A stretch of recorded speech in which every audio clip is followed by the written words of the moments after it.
Hi friends, இன்றைக்கி என்ன video பார்க்க போகிறோன்னா சீஸ் இல்லாமலே பாஸ்தா எப்படி செய்கிறதுன்னு தான் பார்க்க போகிறோம். எப்படி செய்கிறதுன்னு பார்க்கலாம் வாங்க. தண்ணி கொதிச்சதும் பாஸ்தாவை போட்டு வேக வச்சு எடுத்துக்கலாம். நான் 300 கிராம் பாஸ்தா எடுத்துருக்கேன். இந்த மாதிரி தான் நான் வாங்கிக்கிறேன் பாஸ்தா. இப்போ சுடு தண்ணியில் பாஸ்தாவை சேர்த்துக்கலாம். பாஸ்தாவை ஒரு 10 நிமிஷம் வேக வச்சு எடுத்துக்கலாம்.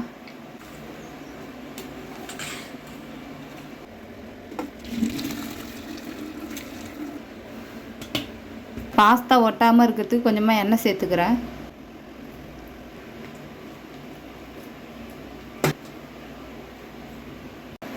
பத்து காஞ்ச மிளகாய் எடுத்துருக்கேன். இதை வறுத்து எடுத்துக்கலாம். அப்போ தான் இடிக்கிறதுக்கு ஈஸியாக இருக்கும்.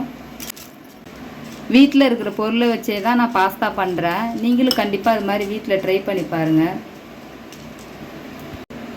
மிளகாய் அந்த அளவு வறுத்து எடுத்துருக்குறேன். இப்போ இதை இடித்து எடுத்துக்கலாம்.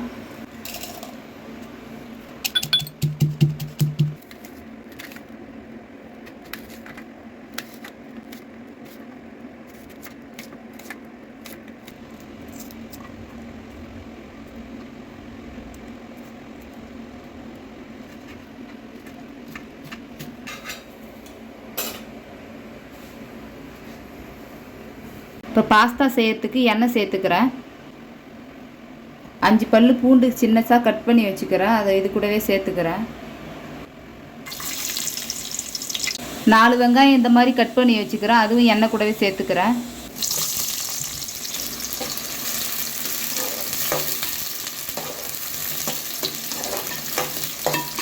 மீடியம் சைஸ் குடமிளகாய் ஒன்று கட் பண்ணி வச்சுக்கிறேன். கேரட் மீடியம் சைஸில் ஒன்று கட் பண்ணி வச்சுக்கிறேன். இப்போ அது கூடவே சேர்த்துக்கலாம். இப்போ வெங்காயம் கண்ணாடி பதத்துக்கு வந்துடுச்சு. இப்போ கட் பண்ணி வச்சுக்கிறதெல்லாம் இது கூடவே சேர்த்துக்கலாம்.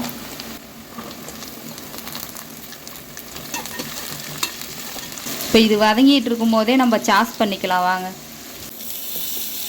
பட்ரு ஒரு 3 ஸ்பூன் சேர்த்துக்கிறேன். நான்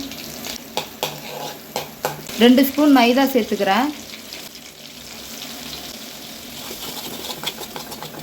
மைதா சேர்த்தோன்னா பட்ரு கூடவே நல்லா கிண்டி விட்டுக்கோங்க. ஒரு கிளாஸ் பால் எடுத்துருக்குறேன். அது கூடவே சேர்த்துக்கிறேன்.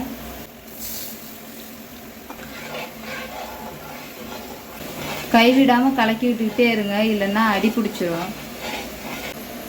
இந்த அளவுக்கு கிரீமியாக வந்தோன்னா அடுப்பை ஆஃப் பண்ணிடுங்க.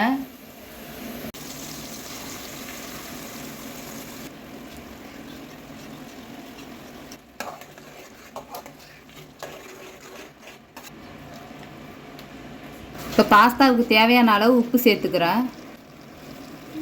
இப்போ இடித்து வச்சுக்கிற காஞ்ச மிளகாவை இது கூடவே சேர்த்துக்கிறேன்.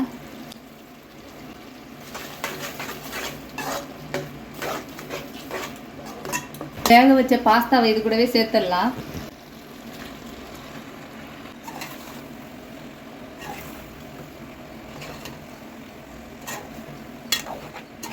பாஸ்தாவை கலக்கும் போது கொஞ்சம் பொறுமையாகவே கலக்கி விட்டுக்கோங்க, இல்லைன்னா உடஞ்சிரும்.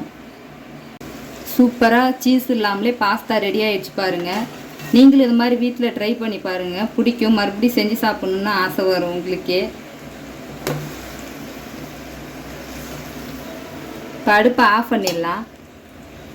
சூப்பராக பாஸ்தா ரெடி ஆகிடுச்சு. நாங்களும் சாப்பிட்டு என்ஜாய் பண்ணுறோம். நீங்களும் இந்த மாதிரி வீட்டில் ட்ரை பண்ணி பார்த்து என்ஜாய் பண்ணுங்கள். இந்த வீடியோ பிடிச்சிருந்தா லைக் பண்ணுங்கள், ஷேர் பண்ணுங்கள், சப்ஸ்கிரைப் பண்ணிடுங்க. நெக்ஸ்ட் வீடியோவில் பார்க்கலாம்.